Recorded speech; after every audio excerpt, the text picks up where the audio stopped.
All right, we are looking at corresponding parts of congruent figures are congruent, otherwise known as CPCFC. We use this abbreviation because that is a long saying for basically we got two congruent figures, all the sides and all the angles are congruent. So if I say triangle ABC is congruent to triangle DEF, all the angles with it are going to be congruent, all the sides are going to be congruent. So let's look at an example with this. Let's get rid of all this fun stuff.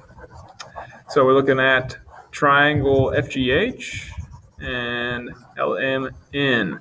So in this case, we're trying to label what is congruent. So it's easier if you go ahead and mark the sides. So I'll say FG matches up with ML. I got FH matches up with NL, and then GH would go over here with MN. So I'll label those. FG would go over here to ML. Those two are congruent. GH would be over here with MN. And then what goes with NL, we'll say FH. And then we'll go ahead and put a little bar over for the segment. Angles, so we'll say we got angle F goes with angle L. Let's see, we got angle M is going to go with angle G. And then we got angle H is going to go over here with angle N.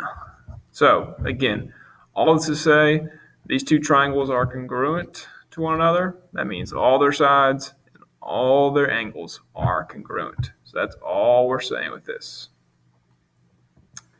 All right, let's look at the next one here. Get rid of all my drawings. So now we have a problem. We got triangle FGH is congruent to LMN.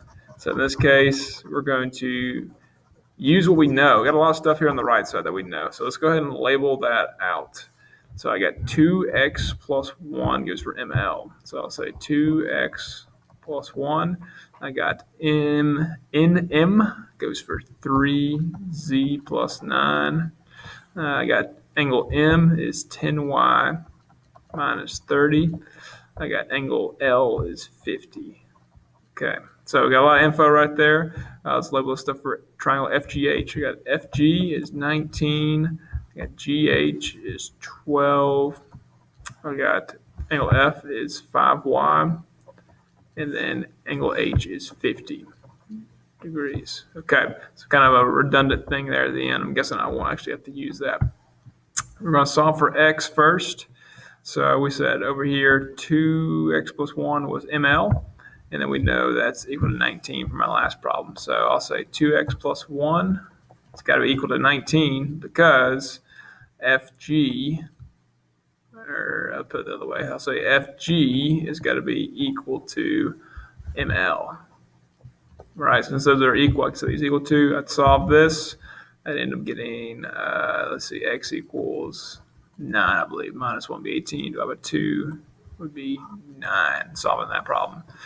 Then let's work on solving for angle N. Angle N is right here. Looks like we got this part. Angle N we said was equal to H over here, I believe. So then I could say 10y minus 30 equals 50, right? Because angle N is equal to angle H. Setting those two equal to each other. So I'd solve for this. I'd get 80 equals 10y, y equals 8. I'm not done. I need to solve for what N actually is. So then I would be able to solve that. Actually, you know what I could have done? I could have just said H is the same as N, so N has to be equal to 50. So if I was thinking, I would have done that instead of doing all this solving for Y. But I wasn't thinking. So I will say 50 degrees. I wasn't sure. I could plug that 8 in for Y just to make sure. That'd give me 80 minus 30 equals 50. Okay, we're still good.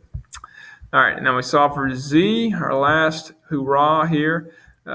Z is 3z plus 9. So this side is mn. We said it was equal to gh. So I could say 12 is equal to 3z plus 9. Let me write this over here. I can see it a little better. Plus 3z. I'm running out of room. Let's go 12 equals, what is happening with this thing? Why are you not writing? No. Okay. It's going to be a mystery, but that's how you at least set it up, and you can solve from there. All right. Done.